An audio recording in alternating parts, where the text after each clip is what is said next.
समय कम है, इसलिए शुरू में आपको 2-4 छोटी छोटी कविताएं सुनाऊंगा। पसंद आ गई तो ठीक, वरना 5-7 बड़ी बड़ी सुनाऊंगा। कुछ कटपीस देखिए जी। कि एक आदमी ने लगातार 25 बार रक्तदान किया। हाँ। तो ब्लड बैंक वालों ने उसकी पत्नी का सम्मान किया, यह कहकर कि आपने नहीं पिया तभी तो हमने लिया। अब एक आदमी की लाख कोशिश के बावजूद शादी नहीं हुई। वो अपनी माँ के साथ मन्नत मांगने गया, वहां उसकी माँ खो गई। अच्छा। वो बोला, या खुदा तेरी खुदाई, अपनी तो मिली नहीं, बापू की भी गवाही। एक शादीशुदा आदमी की गर्लफ्रेंड उसके घर आई। यह देखकर उसकी बीवी जोर से चिल्लाई, ये मैं नहीं सह सकती, एक ही म्यान में 2 तलवारें नहीं रह सकती। बिल्कुल अच्छा। नहीं रह सकती। पति ने प्यार से समझाया, पगली तलवार का जमाना गया, तू ही बता अब तलवारें दिखती है कहीं? ये रिवॉल्वर का जमाना है, और एक रिवॉल्वर में 6 गोलियां रहती है कि नहीं?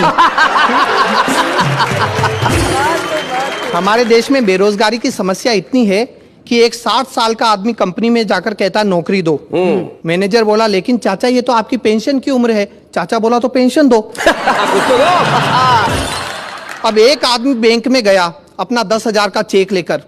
कैशियर ने नो बैलेंस का ठप्पा लगाकर वापस कर दिया। वो चिल्लाया, जब बैलेंस नहीं है तो इतना बड़ा बैंक खोलकर क्यों बैठा है? अच्छा शैलेश जी, लोग कहते भारत से भ्रष्टाचार कब समाप्त होगा? जी। मैं कहता हूं कभी नहीं होगा, क्योंकि भारत और भ्रष्टाचार दोनों की राशि एक है। भ्रष्टाचार अब हमारे देश में शिष्टाचार बन चुका है। क्या बात है। एक मंत्री, ठेकेदार और इंजीनियर, इन तीनों ने मिलकर विकास के झूठे चित्र कागज पर बना लिए और हिसाब के फर्जी बिल सरकार को थमा दिए। तभी एक बकरी का बच्चा उस फाइल को खाने लपका, पर अगले ही पल वो उन कागजी बिलों को सूंघ कर चला आया। मंत्री, ठेकेदार और इंजीनियर तीनों ने पूछा, ये क्या हुआ? चपरासी हंसकर बोला, हुजूर जब आपके आंकड़े सरकार के गले नहीं उतर रहे हैं। क्या बात है गौरव, वाह वाह वाह वाह, बहुत अच्छे। सरकारी क्षेत्रों में व्याप्त भ्रष्टाचार पे 4 पंक्तियां है।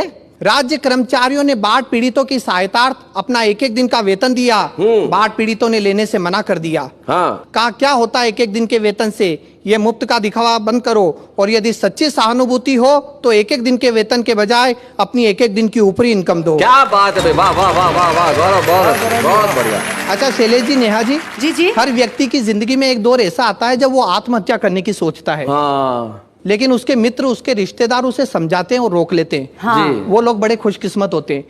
एक बार मेरी जिंदगी में भी एक ऐसा दौर आया, तब एक कविता बनी, झेलिए। स्वागत। कि अपनी जिंदगी से तंग आकर, नित नई परेशानियों से घबराकर एक बार मैंने आत्महत्या का निर्णय लिया। मेरे इस निर्णय का सभी ने स्वागत किया। अच्छा। यहीं से मेरी ट्रेजेडी शुरू हो गई। मुझे रोकने वाला कोई नहीं। स्वागत किया। शैलेश जी ने कहा, तुमने अक्ल से काम लिया है। जी। नेहा जी बोली, ये नेक काम बहुत पहले कर लेना चाहिए था। प्रीतम जी बोले, अब इस थियरी को अमल में लाओ, और इससे पहले कि तुम्हारा विचार बदले तुरंत प्रैक्टिकल पर उतर जाओ।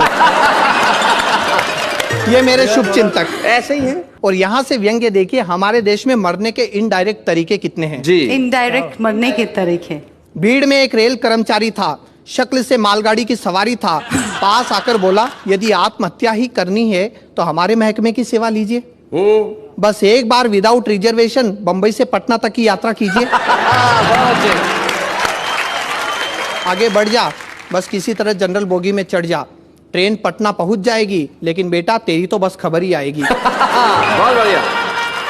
और यदि तेरी किस्मत अच्छी रही तो पटना पहुंचने से पहले ही ये ट्रेन किसी पुल से गिर जाएगी या दूसरी ट्रेन से जा टकराएगी। कब परलोक का टिकट कट गया तुझे पता भी नहीं चलेगा। और तो और मरने के बाद 2 लाख रुपए का मुआवजा भी मिलेगा। क्या बात है, क्या बात है गौरव, बहुत बढ़िया।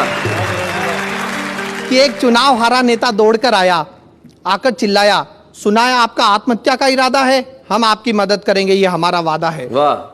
इस देश में कितनी समस्या है, हर समस्या की जड़ जनसंख्या है, इसका एकमात्र इलाज आत्महत्या है। क्या बात है, क्या बात है। लेकिन सामने चुनाव पड़े हैं जिसमें हम भी खड़े हैं, तब तक सब्र करना, हमें वोट देकर मरना। वाह वाह वाह वाह, बहुत बढ़िया गौरव। बस एक बार चुनाव आने दो, हमें मिनिस्टर बन जाने दो, सबकी तकलीफें दूर कर देंगे, एक एक को आत्महत्या के लिए मजबूर कर देंगे। वाह वाह वाह वाह वाह। और कविता का कंक्लूजन देखिए शैलेश जी, कि इस तरह लोगों ने कई बातें बताई, लेकिन मेरी समझ में सिर्फ एक बात आई, इस देश में हर आदमी मरने से डरता है, लेकिन जीने की हसरत में रोज कई बार मरता है। क्या बात है, बहुत बढ़िया, बहुत। अधूरी उम्मीदों की व्यथा है, पूरा जीवन कस्तूरी मृग की कथा है, इसी मृग तृष्णा में जी रहे हैं, हम अपने ही आंसू पी रहे हैं। वाह वाह वाह, बहुत बहुत